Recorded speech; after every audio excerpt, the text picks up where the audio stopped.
আপনাদের বিল্ডিং এর ছাদে আপনারা অবশ্যই আপনার পাখির জন্য, আপনার পানি রাখার জন্য আপনাদের কাছে আমরা অনুরোধ জানাচ্ছি।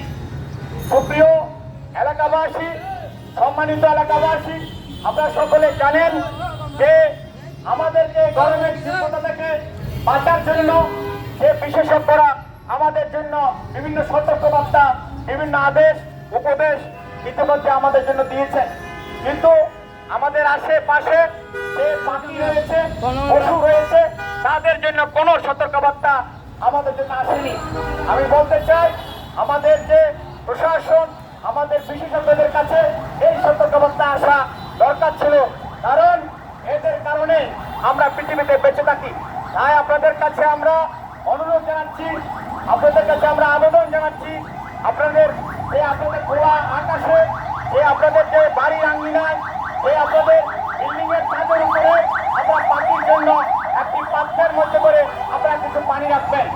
সেই আপনার এই যে আন্তরিকতায় যে অনেক পাখি এই তাদের জীবন ফিরে পাবে, তারা বেঁচে যেতে পারবে এই তীব্রতা থেকে।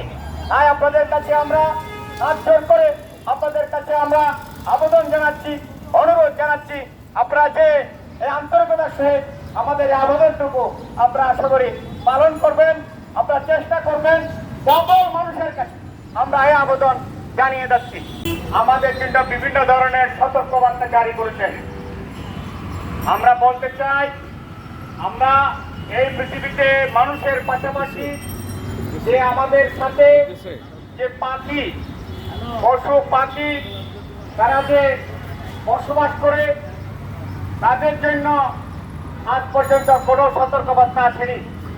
তাই আমরা বিবেকের তাড়নায় আপনাদের দুয়ারে দুয়ারে এসে আপনাদেরকে আহ্বান জানাচ্ছি, আপনাদের কাছে অনুরোধ জানাচ্ছি, আপনাদের বাড়ির আঙ্গিনায়, খোলা বিল্ডিং এর উপরে ছাদের মধ্যে যদি আপনারা পাখির জন্য এক পশলা পানি একটা পাখির মধ্যে একটা যে পাত্রের মধ্যে আপনারা রাখেন, তাহলে দেখবেন হয়তো আপনাদের এই যে আন্তরিকতায় আমরা অনেক পাখি এই পৃথিবীতে বেঁচে যাবে। তাই আপনাদের কাছে আমরা অনুরোধ জানাচ্ছি, আপনারা সকলে যার যার বাড়ির আঙ্গিনায়, বাড়ির বিল্ডিং এর উপরের ছাদে আপনারা একটু পানি রাখবেন, সেখানে পাখি বেঁচে যাবে। এখানে দেখেন আজকে পরিবেশ কর্মীরা আশঙ্কা করছে যে পৃথিবীতে অনেক পাখি আমাদের দেশে মৃত্যুবরণ করবে। এই পাখিদেরকে বাঁচানোর জন্য, পাখিদেরকে রক্ষা করার জন্য আপনাদের সহানুভূতি, আপনাদের আন্তরিকতা আমরা একান্তভাবে কামনা করছি। এলাকাবাসী, সম্মানিত এলাকাবাসী,